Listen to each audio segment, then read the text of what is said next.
Welcome to the live stream, and I'm very excited. You know, whenever I've released something, I have a bunch of albums at this point and some books, and it's always a really exciting day to wake up. It's like a holiday. So thank you for joining me. And this is my book. It's called How to Write a Song That Matters, and it came out of leading a retreat for 10 years now. So a lot of this stuff comes from trying to say things that are helpful and not get in people's way. So we came up, so there's certain steps that I defined. And so I'm going to take apart a song, and I'm going to back up my chair so you can see my guitar a little bit.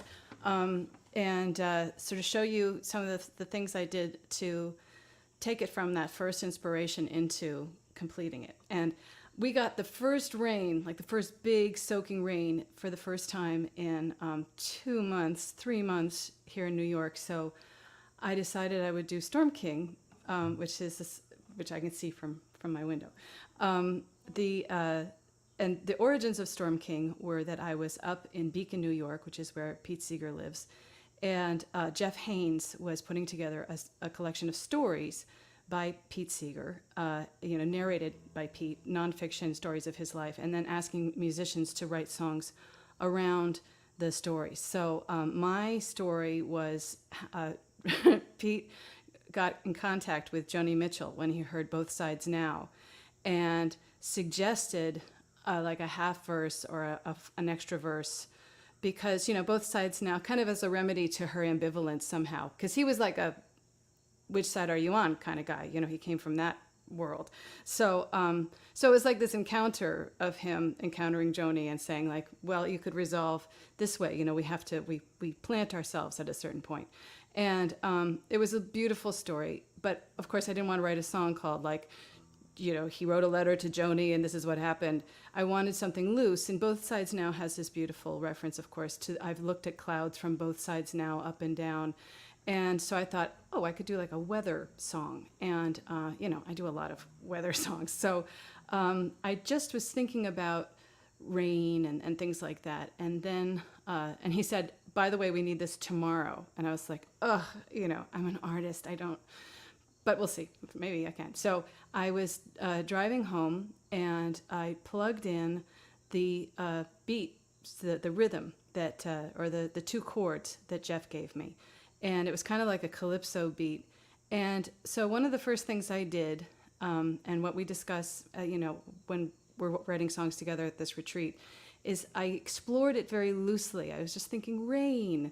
What is this, what does rain mean to me? What is weather? How does it relate to my life? What's up in my mind right now that might clue into this and make it kind of interesting? You kind of make yourself ready for things that are creative and a little bit magical. And just as I was trying to think loosely about what was kind of up with me and interesting, I passed Storm King Mountain.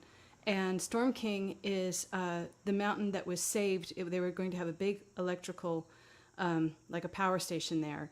And an environmental movement emerged to protect the mountain, to protect Storm King. So that's something that we all know about Storm King. And the other thing that we know is that it's called Storm King because it wears a crown of cloud, and that's what tells us, that the storm is coming. So I knew that, and then I suddenly thought, wow, Pete lives really right across from Storm King, and I imagined these kind of venerable dudes like talking together, the Storm King and Pete, who had really been through it. So I slowed down and just looked at it. And that's another thing that we talk about. It's like, where did I go? So, okay, I'm at Storm King. I'm at Storm King and I'm at Pete's driveway. And I'm taking this in. And what are the details? There's the Hudson River. There's the way it looms right out of the water. There are all of the people, driving on the trains and the water and the boats. So I just took in all of where I am. And even if your song is on planet Zaktar, you can go in your mind to that planet and see if the hills are pink, and the spaceships are purple. So so I kind of just looked around at that, and then I came home and I took those two chords, which are just these. I kind of took this the calypso out of it, but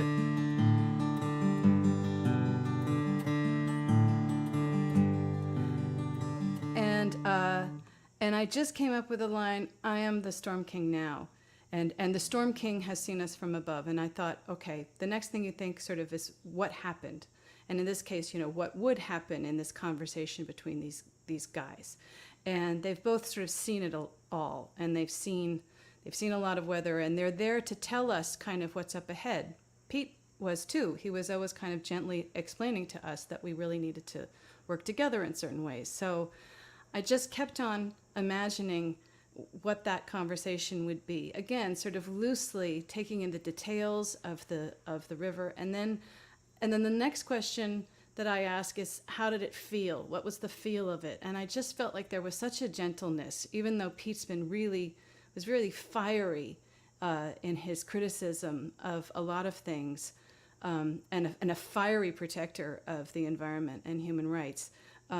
I just imagined a gentleness. I visited him at his house once, and I just looked at the way that he kind of beheld the Hudson River Valley and sort of the love, the very fatherly and grandfatherly love he had for it. So I kept that feeling, and I thought that this was perfect, very meditative.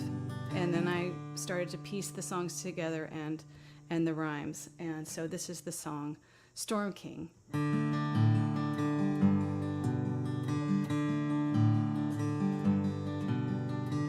The clouds will form a crown circling the Rocky Mountain top, telling us the rain is coming soon as we sail the river up and down. The Storm King has borne the seasons all, worn them upon his brow. He guides the watchful boats below. I am the Storm King now.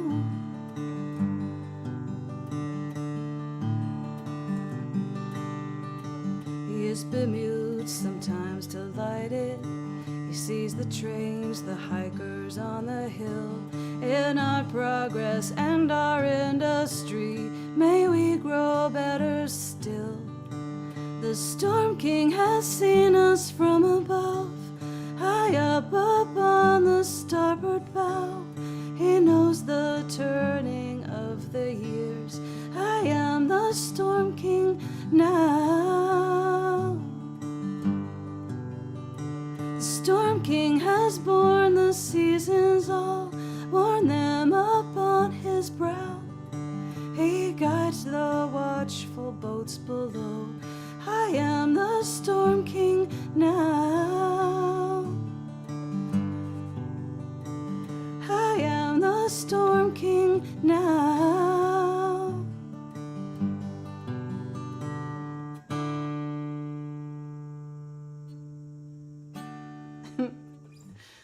So another thing is that as I was writing this song, I was just, what you can do is kind of like having a shoebox that you put your all of your receipts into. I just pulled in all of these memories of Storm King and the river and Pete.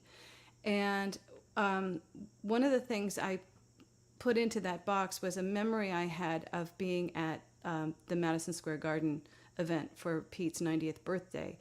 And everybody was walking around with banjos and accordions and talking to him, like slapping him on the back because everyone felt very comfortable. And I thought, Pete looks a little disoriented by all of this. And then, and he was backstage and everybody was kind of milling around. And as soon as he got on the stage, he saw, 4 generations up in all of the balconies, all of these people singing together with their grandchildren and sometimes their great-grandchildren. And I felt like he just relaxed because he was assured of the fact that all of these generations of people had taken these songs and owned them. And it always, from what I heard and saw, it always concerned him when he was put in the spotlight because he wanted to be in the spotlight only to share songs so that other people could own them. He only did, he did a lot of concerts and fundraisers so that other people would feel a sense of stewardship. So then when he saw me at the Clearwater Festival, he took me for a walk and gave me a guide of invasive plants, hoping that perhaps I could get together a group of people to pull them. So that sort of sense of Pete wanting to hand over that sense of stewardship, proud stewardship, inspired the line, which is maybe a little confusing in the song, which is where the narrator's saying, "I am the Storm King now." So, but that was true, and that's what we keep on doing when we write songs, as you say, is this true for me? Does this feel honest to me? True is a funny word, but honest, does it feel honest? And I thought, that's how I feel when I pass Pete's driveway and I see him taking out his own garbage, and it's like a mile-long driveway, and that's, how I feel when I look at Storm King and I remember all of the organizations that formed because they were protecting this mountain and they succeeded. I get a sense that it's my turn. So, that's how I proceeded in writing the song. Like, what's true for me? What happened next? And I pull from all sorts of memories and personal associations to do that. So I brought the song in the next day, mostly completed. And about a week later, I found out that Pete had heard it, and he connected with it, which was great. And he also decided to do a whole other story about his feelings about Storm King Mountain and how much he's always loved it. So I'm glad he got to hear it before he passed away, which was soon after. So that's just a kind of a guide to how we sort of first hear things. We first hear those rhythms and melodies and chords, and we listen for what I call the cues and the clues. What's the feel? It's meditative, and then we pull in what's interesting to us, and also, this is very scientific, what sounds good. So, that's a really important guide. That's a really important way to proceed. What do you like? And that, will help you figure out what matters to you too. So, so that's the song Storm King. And another thing I wanted to let you know is that I'm going to be back on Thursday night. And if you can pre-register, we want you to pre-register for this. I'm going to be maybe deconstructing another song and then taking questions and hearing from you about songwriting and what you're up to and what you want to know about. So that's Thursday night. I'll be back at 7:00 Eastern. And the other thing is that I'm going on tour, and because there's so much about songwriting, the concerts that I'm doing, most of them, some of them are in places where people are like, Dar Williams, who's he? So we're not doing it there. But in most of the places I'm touring, we will be they're going to be all request concerts. And people have already been signing up, and some really interesting songs have been popping up, and I love that. So I will learn them. And we've also been asking if you want to request if you want to request a song a cover song, and I will learn a cover song or two, depending on what you want. And the other thing is that I have a TikTok page that I'm going to be visiting every Friday with the step-by-steps of writing a song from beginning to end and a little bit beyond. So that's another thing, and I think that's it. And also, I wrote a book. Okay, so I'll show the book again. There it is. Oh, can you see it there? I'm very excited, and I'm very grateful. I'm seeing a lot of the names. I saw Sue Tan. Hello. Linda Scherer is here, and I saw Seth Cutler, and I saw some people who've been at the retreats. This is very much a guide that came out of people sharing with me and each other the things that really help them write their songs and don't get in the way, as I said. So that's that. And I thought maybe I would just sing another song just for the heck of it, "The Beauty of the Rain," which sort of has a similar strumming, picking pattern, but that's okay, I think.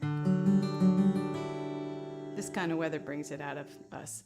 So this is a song called "The Beauty of the Rain," and thank you so much for joining me, and I hope you can find some way to find a friend, find an instrument. You don't need to play an instrument, and write a song. We've met a lot of people who are returning to songwriting, who have never written a song before, and also a really interesting group of people who have translated their expertise from being a lawyer or a painter, another kind of artist, into songwriting, and discover that there's things that they've learned in their own expertise that translate into being able to write songs. So here we go.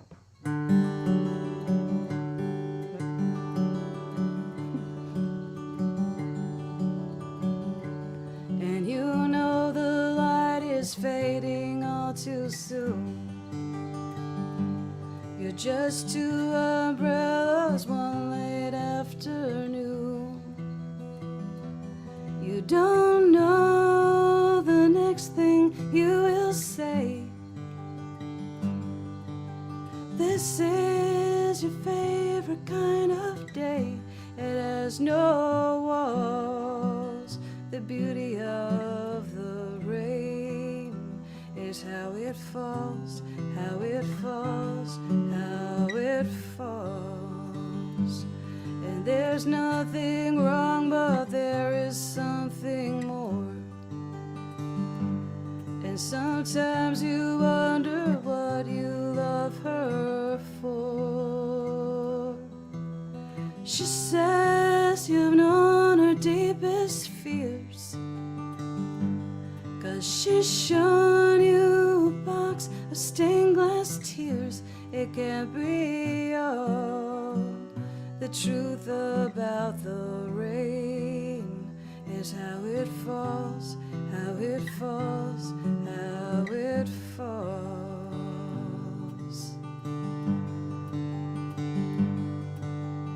But when she gave you more to find, you let her think she lost her mind. And that's all on you, feeling helpless if she asked for help, or scared you'd have to change yourself. And you can't deny this room will keep you warm. You can look out of your window at the store, but you watch the phone and hope it rings. You'll take her any way she sings, or else she calls. The beauty of the rain is how it falls, how it falls, how it falls, how it falls, how it falls, how it falls.